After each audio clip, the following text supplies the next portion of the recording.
the GSM.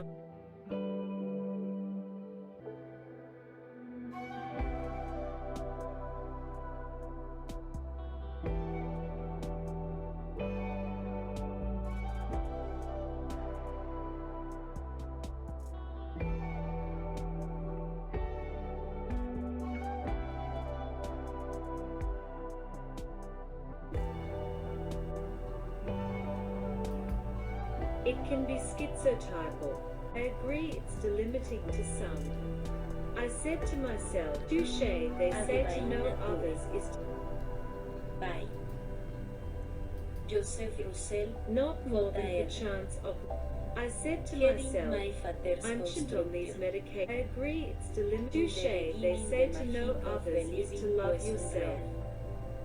I became jaded, but found adversity even in Nirvana. I have a Also perfect as well, picture for being you. flexible. The solace I received allowed It's me to accept glory disability. and And the her hand glorious.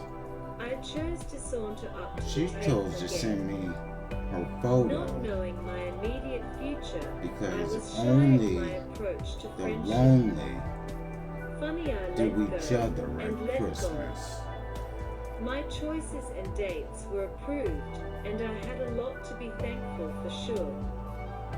Watching TV, attending theatre, calendaring dates, and trying to improve my success at bats, I found myself trying to establish my importance among my own short-sightedness. Guides I read in books said I could have a temporary illness. Where if I open to black people? It's a big deal. A big deal. The thing I remember most about that day was an older white man turning to me and my daughter and him saying to her, young lady, you could be up there one day. You could be president of the United States. I will never, ever forget that moment. The first inauguration of Obama was magical realism. It's hard to overstate not only American pride, which was extraordinary, but black pride that unapologetically looked upon this man and this figure as the fulfillment of so many dreams and aspirations. Are you prepared to take the oath, Senator? This is our national wound, the deepest and longest standing wound, race. I, Barack Hussein Obama, do solemnly swear. And this whole thing is taking place in front of the Capitol Dome, built by slaves. The Constitution of the United States, so help me God. Congratulations, Mr. President. And Barack Obama is about to go spend his first night as president in a house built by slaves. Those closest to the president felt it was a transformational moment. They believed things were about to change. The president walked into the presidency with an expectation that he would be able to reach across the aisle and that Republicans and Democrats alike would be willing to come to the table and address these issues that were a significant problem and needed to be addressed if we were going to move the country forward.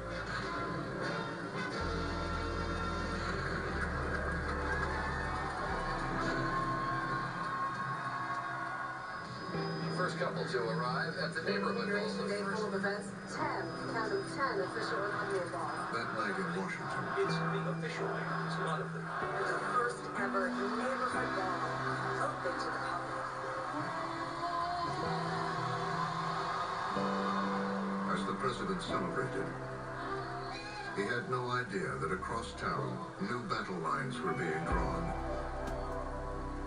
A group of Republicans quietly gathered to develop plans for taking on the new president.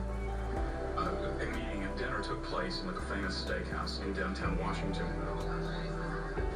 with Newt Gingrich as sort of the MC, as it were. The thing I found disturbing this week was the gap. At the gathering of top GOP luminaries, conservative Congressman Eric Cantor, Kevin McCarthy, Paul Ryan, Senate power brokers Jim DeMint, John Kyle, Tom Coburn, and event organizer Frank Lutz. The room was filled. It was a who's who of ranking members who had at one point been committee chairman or in the majority, who now wondered out loud whether they were in the dominant minority. Many of them had attended Obama's inauguration. They had seen that breathtaking spectacle of 1.5 million people on the mall.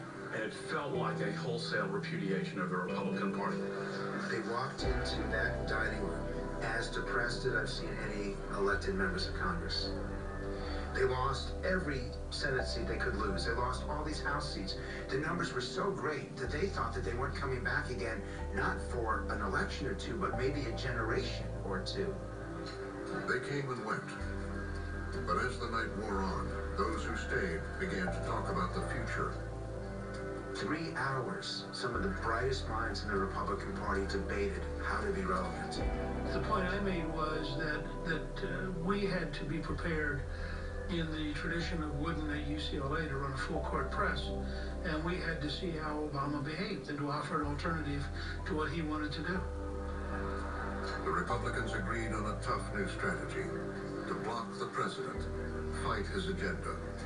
And he could be defeated partly by his own ideology and by his own behaviors. The feeling was that if that group could cooperate and if that group could lead, that the wilderness might not be a generation away. By the end of the evening, you began to reorient and realize, wait a second, you got Nancy Pelosi as an opponent. You got, you have a clear choice of ideologies. We have a tremendous amount of hard work to do, but it's doable. They all talked about this, and they began to get more and more optimistic, and they left feeling practically exuberant. Ball gowns are on their way to the cleaners. The party is over for both the new president and the nation. What does Obama need to do to reassure Americans right now and the market? Obama and his team, what we're looking at is this is an ambitious plan. Is facing many sobering He would start with the economic crisis. hammering out details for his massive economic recovery plan. He wanted Congress to immediately pass a massive spending bill that would stimulate the economy. He was told we were on a cliff about to fall into a depression. He had to do something big, and he had to do it. He had to do it quick. He had to act right away. And he saw an opportunity to persuade the Republicans to join him. President Obama felt that the nature of the problems are so severe and so significant and so consequential that he could find some way to work better with the Republicans in Congress to try to find some common ground. But as he met with Republican leaders to sell his stimulus bill, he discovered that Minority Whip Eric Cantor had his own ideas. I asked the president, with all due respect, could I distribute a white paper that I had come up with at his request, because he said, bring us your ideas. To the new president, determined to work with Republicans, it seemed reasonable. And I'll never forget what the president said. He looked at it and said, well, I don't want to get into all this now, but he took a look at it and he says, well, there's nothing crazy in here. So I took that as a really good sign. But the president's staff, experienced in the ways of Washington, didn't trust Cantor. Congressman Cantor wanted to dictate what the package would be. The Republicans weren't interested in reaching a compromise with the president. If they could get 100% of what they wanted, they'd be happy. But if they couldn't get 100% of what they wanted, they didn't want any part of it. Obama delivered the news to Cantor. They weren't going to go along with everything he wanted.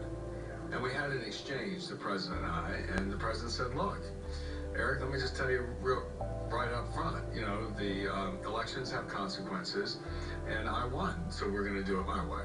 And I think that was an indication to me that this was going to be a one-way street. We really weren't going to be engaged in this mutual discussion here of a collaborative approach to solving problems. The president decided he'd make his own Republican-friendly proposal. Nearly $300 billion in tax cuts as part of the stimulus. And, it was an example of how Obama, again and again, would propose things he assumed the Republicans should like, rather than actually trying to talk to them in a way that got what they really wanted. President Obama promised the American people he would bring bipartisan solutions. And then, in a symbolic gesture, the president traveled to the Capitol to sell his plan to Cantor's members directly. He has a tough sales job ahead. He's going to Try and sell his plan to Republicans. It was an unprecedented move. Mr. Obama is hoping for support from both sides. It's a rare day when a president goes to the Capitol to meet only with members of the other part. It was an extraordinary moment in many respects because a president rarely comes to the Capitol Hill.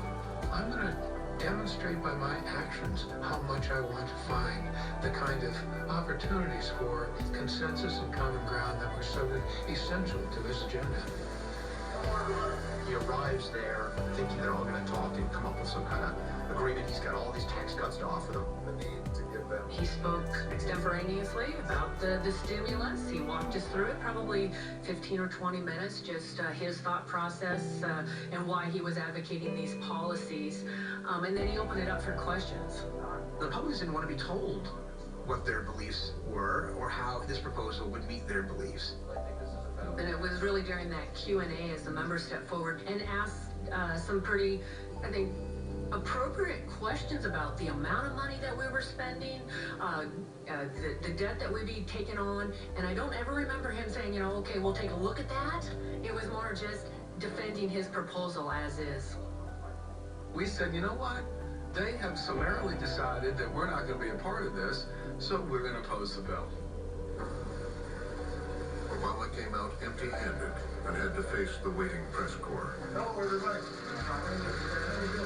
We had a wonderful exchange of ideas, and I continue to be optimistic about our ability to get this recovery package done. And we saw the president standing in the halls of the Senate in the Capitol. I'll never forget that. It's like he still looked like a senator. Of course, he's now the president of the United States. What's he even doing or lobbying for this? I think everybody there felt good about and I was willing to explain how we put the package together. The president is very transparent. You can read his facial expressions quite easily. This was one of those cases. This was his baptism by fire. The Obama administration's plans had a bit of a rough, but there's still deep Republican opposition. The president is now saying, do it my way. Failed completely at his goal for bipartisan support. It was a very strong signal that we were not going to get a lot of cooperation on this issue, and if we weren't going to get it on this issue, it was doubtful that we were going to get it on many others. Their leadership told the members, we're not for any of it. No matter what it is, no. Just say no. On this vote, the yeas are 246. Obama's Democrats controlled the Congress. The conference report is adopted. Stimulus bill passed the House without a single Republican vote. You watch, the Republicans are going to come under severe criticism. Among men knows the thoughts of a man.